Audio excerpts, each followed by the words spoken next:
Galit na naman mga kababayan yung China. Bakit daw yung Amerika nag-deploy ng mga missiles dito sa ating bansa? Anong pakinin niyo? Talaga niya Mr. Maravillas, mga pakialamero, dominante, pati yung ating defense, pinangingialaman. This is for our defense. That is for our defense. Pakinin niyo sa amin. Balibasa, matagal na ninyong pinag-intensyonan ang aming bayan.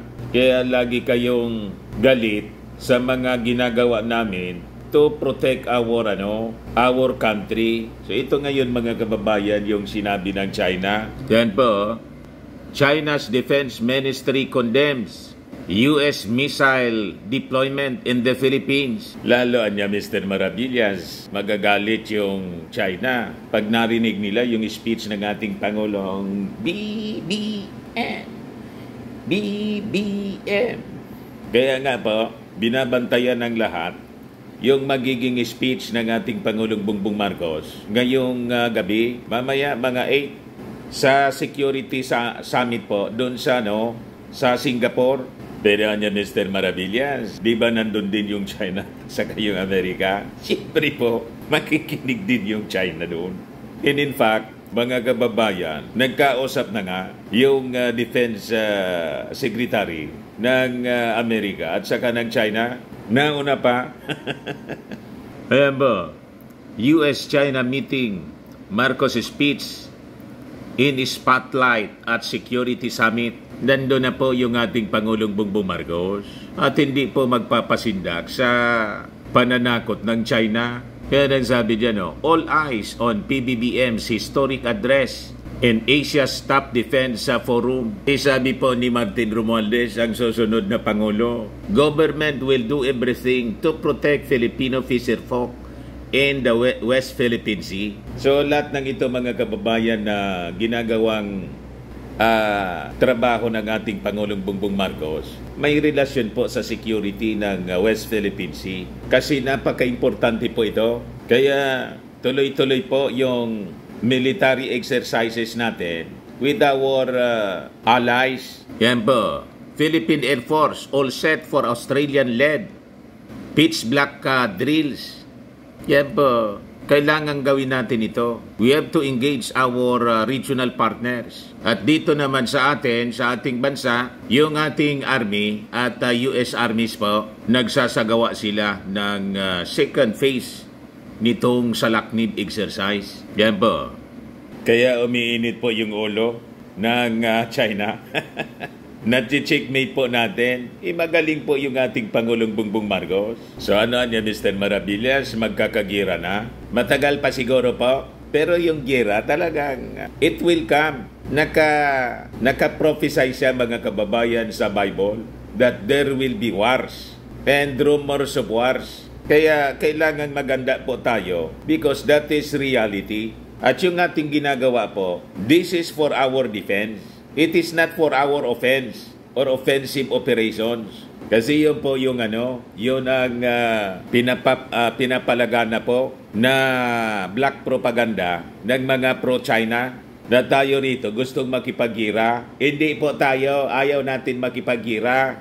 Pero ready tayo to defend the country. And we have to be ready. Hindi man po pwedeng hindi tayo mag-ready po. Kung hindi tayo mag-ready, dito nawin na natin, alisin na natin po yung ating Defense Department, tanggalin natin yung ating armed forces. Pwede ba yon? Pag ginawa natin yon, we will cease to exist as a country. Yung ginawa po ng China, nang makita nila na humina yung ating defense kasi pinalayas yung mga Amerikano rito. Yun ang kwento po sa interview ni Christian Esguerra. Napanood ko yung interview po ni Christian Esguerra kanina kay former Senior Associate Justice Antonio Carpio. Sabi po ni Tony Carpio, nang paalisin niya, hindi na i-renew ng ating gobyerno yung agreement natin sa mga base militar, hindi man tayo naganda. Walang ginawang pagpapalakas ng ating defense. Nakita yun ng China. Nagkaroon ng power vacuum. Kaya pumasok sila. So parehas yung aming analysis po ni Tony Carpio. Kaya lang, hindi nabanggit ni Tony Carpio na ang talagang initiator po ng pagpapalayas ng ng US bases po dito sa ating bansa, mga grupong kaalyado ng China. Hindi niya nabanggit po doon sa interview. Yung mga movements po dito, mga anti-US Marcos movements po, na naka-impluensya sa mga senador, yung infiltration po dito sa atin, matagal na. Because that is the ambition of China. Per admission mismo dito sa interview ni Christian Esguerra kay Tony Carpio, 1949 pa niya. Talaga yun ang balak. You see, long-range planning po ang China. Yung mga anti-US po movements dito, mismong yung rebellion po, funded ng China. Mao Zedong. Yung mga kalaban ni Marcos, mga Chinese. Si Cardinal Sin, Chinese. Yun hindi po na-realize ng ating mga mamamayang Filipino. Iparinig ko sa inyo po, yung sinabi ni Antonio Carpio. Ay, hindi pala si Christian Esguerra. Si Hidarian, interview ni Hidarian po. Richard Hidarian pala to. Long conversation. Ano, sabi niya dyan, One News PH. China has been planning to occupy WPS. Ang Pilipinas niya hindi naganda na-brainwash po sa mga propaganda, naniwala sa mga propaganda na once na lumayas yung mga Amerikano, pinalayas natin dito yung American bases, sabi nila, magnetan niya, yun ang mga linya ng propaganda po. Ang presence niya ng Amerika is a magnet for war.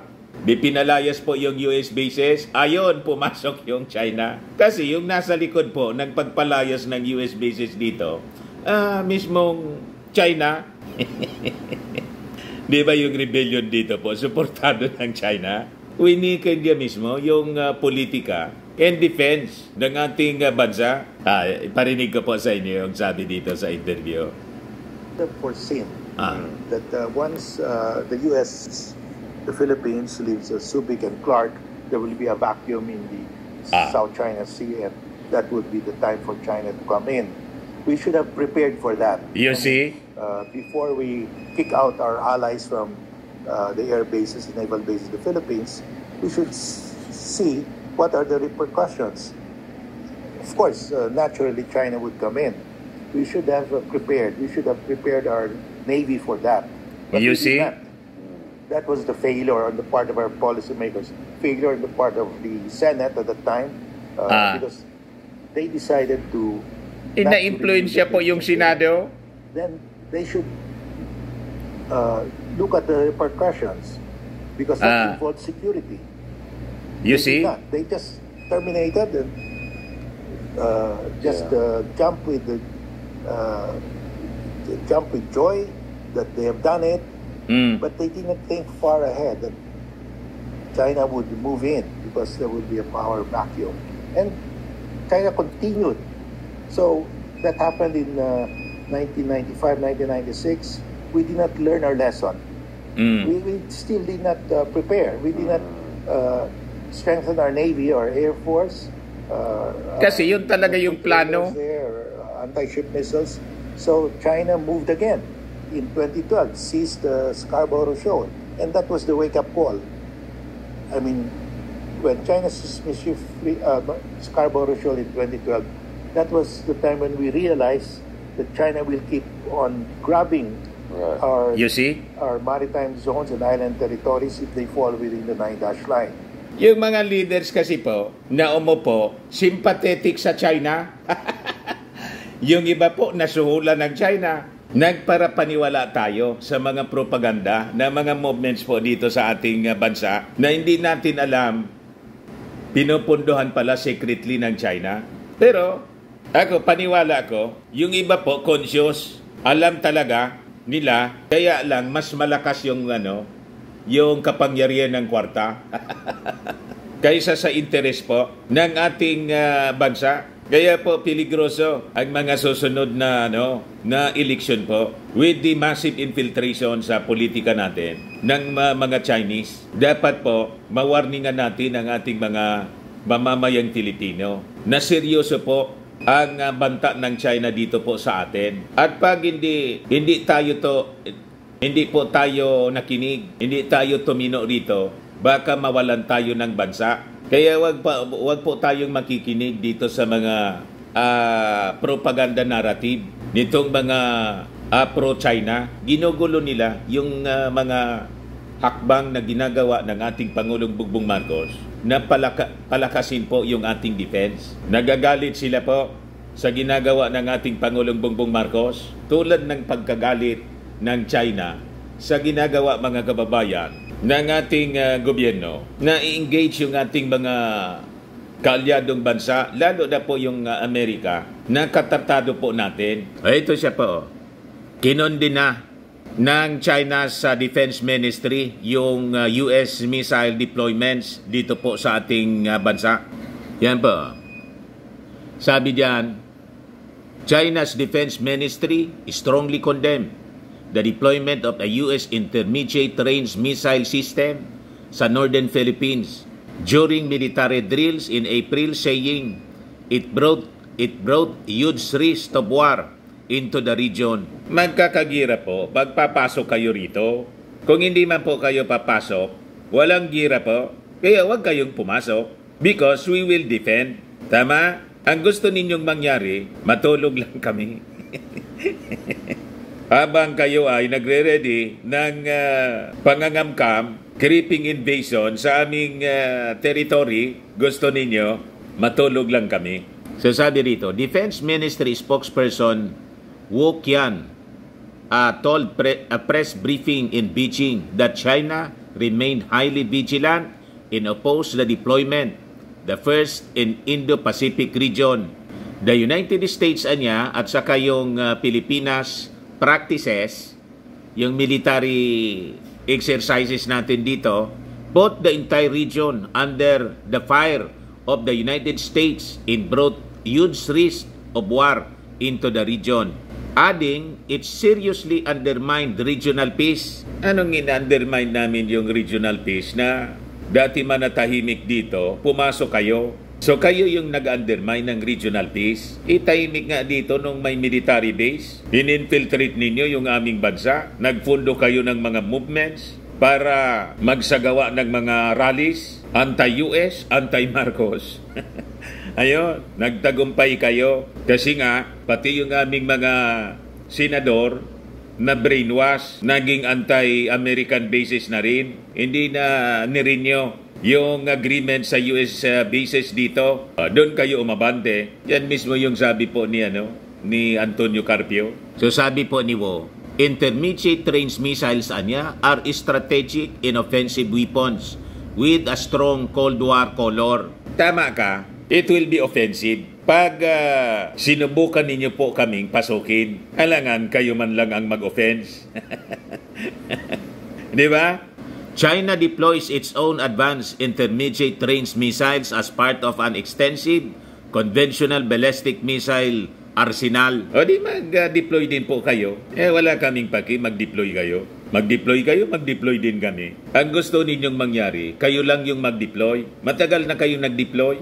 Yung inyong palakas ng inyong military, superpower na nga po kayo. Wala man kayong narinig sa amin. Nangialam ba kami? Kinontra ba namin ng Pilipinas? Nag-protest ba kami? Nang bumili kayo ng mga armas? Nag-manufacture kayo ng nag-manufacture ng mga armas? Wala kayong narinig na statement galing sa amin. Tama ba? Nag-react lang kami nang umabante kayo sa hindi ninyo territory. Kaya kami ganito, we engage our regional partners. Siyempre, para tapatan ang inyong lakas as a deterrence sa possible invasion ninyo. Ang dami na nga na mga lugar dito sa amin, sa West Philippine Sea, ang kinamkam na po ninyo. So sabi rito, the US said last month it had deployed its Typhoon missile systems to the Philippines as part of their balikatan or shoulder-to-shoulder military drills. Philippine military official Colonel Michael Lohico said in April that the missile system, which can fire Tomahawk, land attack, and SM-6 missiles, was brought to Lawag City in Ilocos Norte Province in the northern Philippines. The annual drills, the military exercises, urged China at the time, and it warned of destabilization when countries outside the region flex muscles in stoke confrontation. May tratado po kami sa Amerika, matagal na. At yung annual military exercises, annual nga regular siyang ginagawa namin. Dati wala man kayong reklamo. Ngayon man lang kayo may reklamo kasi may intensyon kayong masama. Tama? Huwag kami, mga Chinese, alam na namin ang inyong plano. So ngayon, mga kababayan, yung ating Pangulong Bongbong Marcos, binabantayan ang kanya pong sasabihin dito po sa Defense Forum, top Defense Forum sa Singapore po. All eyes, sabi rito po, of key defense stakeholders around the world would be on President Ferdinand Marcos Jr. mamayang gabi when he delivers a significant message for the 21st edition nitong International Institute for Strategic Studies IISS Shangri-La Dialogue sa Singapore po. So siya po yung first Philippine President na mag-deliver ng keynote message for Asia's Premier Defense Forum. At inaasahan, mga kababayan, na magsasagawa siya ng historic address at 8 p.m. mamaya po for a global audience. Itong defense dialogue, mga kababayan, is going to be participated by more than 550 delegates from the defense and security establishment of more than 40 nations around the world. So kasama yung Amerika, and nandun din po yung China. Nauna na doon si US Defense Secretary Lloyd Austin, saka si China's Defense Minister Dong Jun. So sabi dyan sa balita, founded in 1958, itong IISS is the leading global authority on geopolitics and strategy, producing analysis and exerting influence on matters of war, power, and roles for governments, the private sector, and the expert community worldwide. Ang mga naging previous speakers dito, mga kababayan, kasama si Singaporean Prime Minister Lee Hsien Loong, Indian Prime Minister Narendra Modi, Japanese Prime Minister Kishida Fumio, and Australian Prime Minister Anthony Albanese.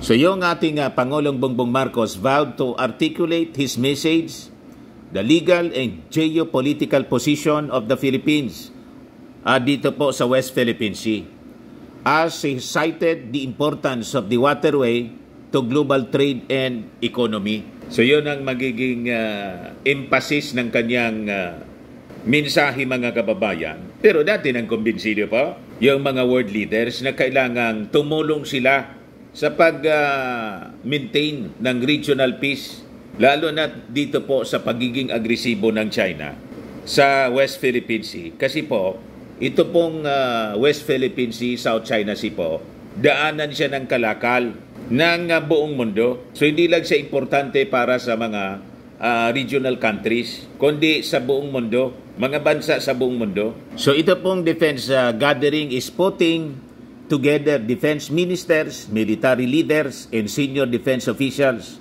as well as business leaders and security experts from across Asia Pacific, Europe, North America, and beyond to discuss critical security challenges. So yun po ang napaka-importanting forum na dadaluhan ng ating Pangulong Bongbong Marcos. Magsasalita siya ngayong gabi, 8 o'clock. So abangan po natin. Sabi po ni Martin Romualdez, yung ating Pangulong Bongbong Marcos gagawin ang lahat to protect Filipino fisherfolk dito po sa West Philippine Sea. Hindi po nagpapabaya yung ating Pangulong Bongbong. Hindi siya natutulog sa ilalim ng kulambo. Para niya, Mr. Maravillas, may tinamaan doon. May tinamaan ba? Patulog-tulog lang, mga kababayan, habang yung China patuloy na umaabante, inaabuso yung ating mga mangingisda. So sabi po ni Martin Romualdez, na ang tawag ngayon kay Martin, the speaker of the people. Mamaya iparinig ko sa inyo yung balita tungkol kay Martin Romualdez na tinatawag siyang the speaker of the people. Tiwala siya na ang ating gobyerno po will do everything to protect Filipino fishers despite a warning from China that trespassers on seas they allegedly own will be arrested. Sabi po ng Speaker of the People na si Martin Romualdez, yung ating Pangulong Bongbong Marcos na kanyang pinsan will protect fisherfolk from China's bullying after its government approved a new policy authorizing its Coast Guard to detain foreigners deemed illegally crossing its borders for 60 days without trial. Hindi niya yan ayaan ng ating Pangulong Bongbong Marcos, ng ating gobyerno. Kaya nga po, nag-deploy ng karagdagang mga Coast Guard vessels, pati yung Navy po, to support our fishermen. President Marcos will do everything it can to protect our fishermen in pursuing their economic and livelihood activities within our exclusive economic zone, including Bajo de Masinloc near Zambales at Pangasinan, sabi po ni Martin Romualdez. As the country celebrates the National Fisherfolk Day, we will use all the powers we have to keep them safe. Hindi man na niya pwedeng i-consider na trespassers yung ating mga mangingisda, sabi po ng speaker. Kasi naghanap buhay sila nasa loob ng ating exclusive economic zone. Exclusive sa atin, kaya nga exclusive economic zone. Sila yung hindi pwedeng manghuli ng isda, lalo na ng mga mangingisdang Filipino. So sabi po ni Martin, our countrymen cannot be considered as trespassers. It is the Chinese and other foreigners illegally entering our maritime waters under international law who will be treated as intruders. Una nang sinabi ng ating Pangulong Bongbong Marcos na yung policy niya was completely unacceptable. The position we take is that it is unacceptable and we will take whatever measure to always protect our citizens. Yan po ang totoong maisog po na leader, hindi yung presidente na siya pang nanakot po sa ating mga sundalo. Tinakot pa yung ating mga sundalo, huwag na niya kayo pupunta dyan. Sabi po niya, binawal daw sa Navy, sabi po ni dating Senior Associate Justice Antonio Carpio, the worst of time yung presidency ni Digong sa ating mga mangingisda dito sa West Philippine Sea. Kasi siya mismo yung nagbawal, wag na niya kayong magpapatrolya dyan, dito lang niya kayo. Matindi. Ayan po, sabi ni Carpio, the worst of time It was really the worst of times during the Duterte, because here we're fighting China, defending the West Philippine Sea, and Duterte was defending China. Lawyering for China. He was the agent of China. Matindi pa. In his administration, he made a verbal order to the Navy. Patrol only the territorial sea. Do not go beyond the territorial sea. That was publicized. And I asked the Navy, are you going to follow? We will ask him to put it in writing. If he doesn't put it in writing, we will continue to patrol. And he never put it in writing, but he at the behest of China, he said, patrol only the territorial sea. That means give the West Philippine Sea, our exclusive economic zone, to China. But the Constitution says the state shall protect its marine wealth in its exclusive economic zone and reserve the wealth there exclusively for the benefit of Filipinos. Yet he said, patrol only the territorial sea. And tapos inalaw pa niya ng dating Pangulong Digong, sinabi niya, pwede niya kayo na sa mga mangingisdang Chinese, pwede niya kayo dyan mangisda. Terrible niya. Yung ginawa ni Maudix, sabi po ni Carpio, ganon mga kababayan. Ayan po si Martin Romualdez, yung sinasabi ko sa inyo, Speaker of the People yung tawag na sa kanya. Talaga niya, Mr. Maravilla, si Speaker of the People, laging matao. Kasi ikot po si Martin Romualdez para tulungan yung ating Pangulong Bongbong Marcos na mag-distribute ng mga serbisyo po, ayuda sa ating mga mamamayang Filipino. Ayan po ang Speaker of the People, Martin Romualdez. Pakinggan natin mga kababayan itong report ni Atty. Mirta Sandoval Serbio. kung ano itong sinasabi niyang mga serbisyo ng Speaker of the People. Ito po siya, pakinggan natin. Pinangunahan ni Speaker Ferdinand Martin G. Romualdez ang Bagong Pilipinas Servicio Fair sa La Trinidad, Benguet. Ang Bagong Pilipinas Servicio Fair ay umabot sa ng Benguet at naghatid ng kabuuang 412 million sa tulong pinansyal at mga programang panggobyerno sa 80,000 benepisyaryo ng probinsya. Sinabi ng Speaker of the People na ang BPSF ay pagtupad sa pangako ni Pangulong Marcos na ilapit ang gobyerno sa mga Pilipino.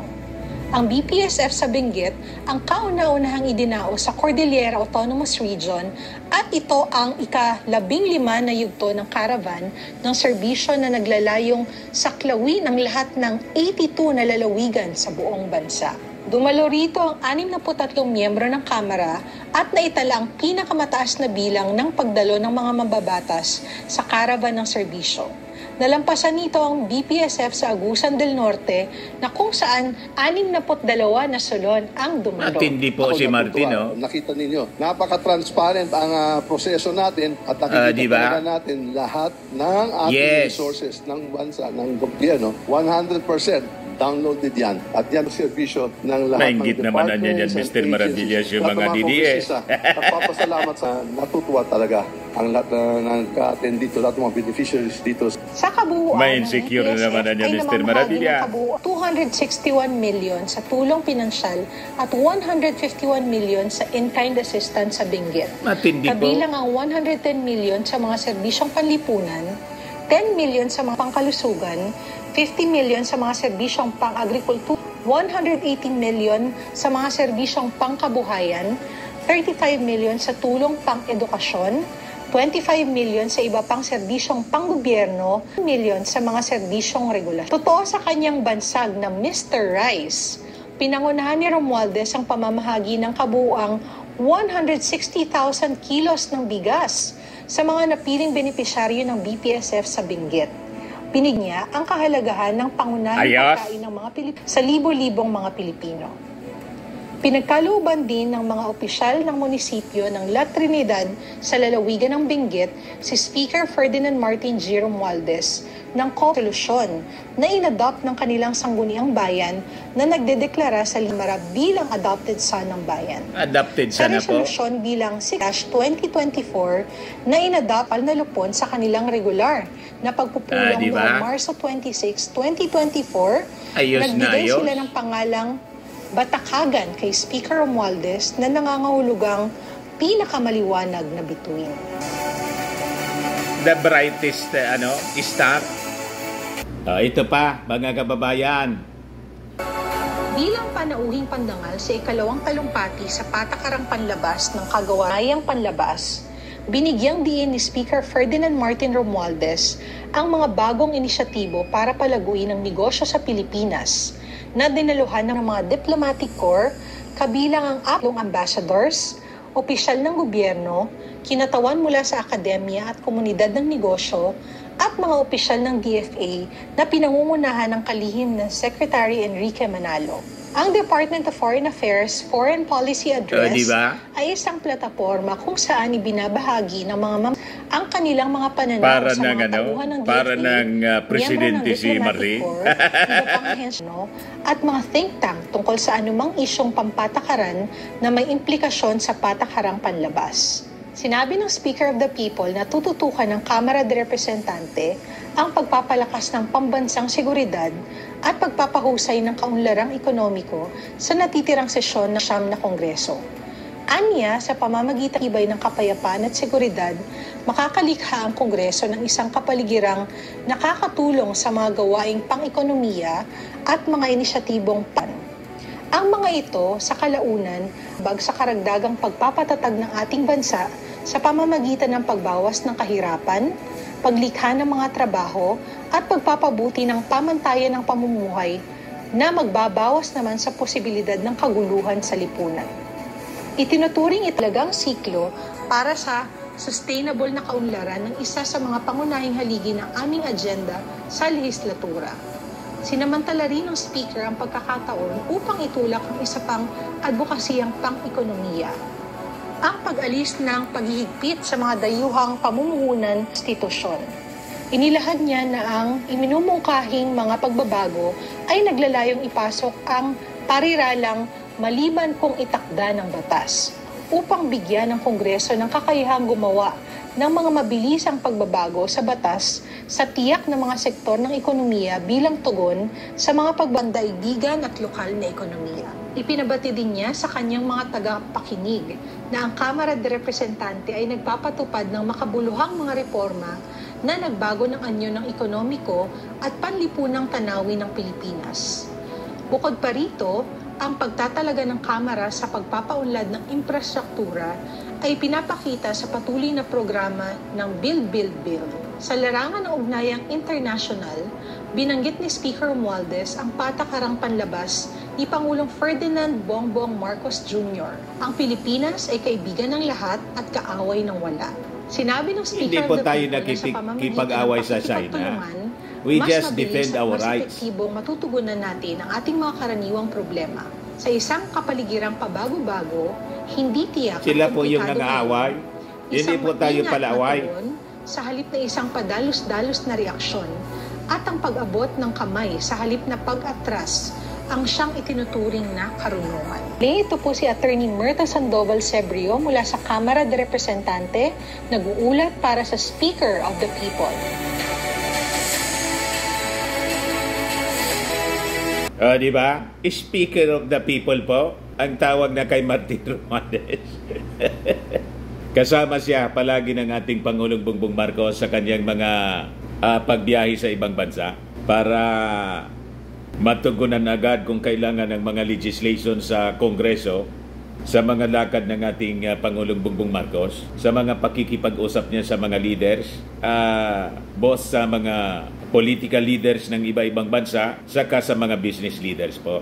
Ganon kaganda ng strategy ng ating Pangulong Bongbong Marcos. Suportado si Martin na palagi ng napakaraming mga congressmen. Sa kanyang mga pag-ikot, laging present po yung mga congressmen. Ayos! Yan man lang po mga kababayan. Ako po si Dante Maravillas. Bye-bye. God bless.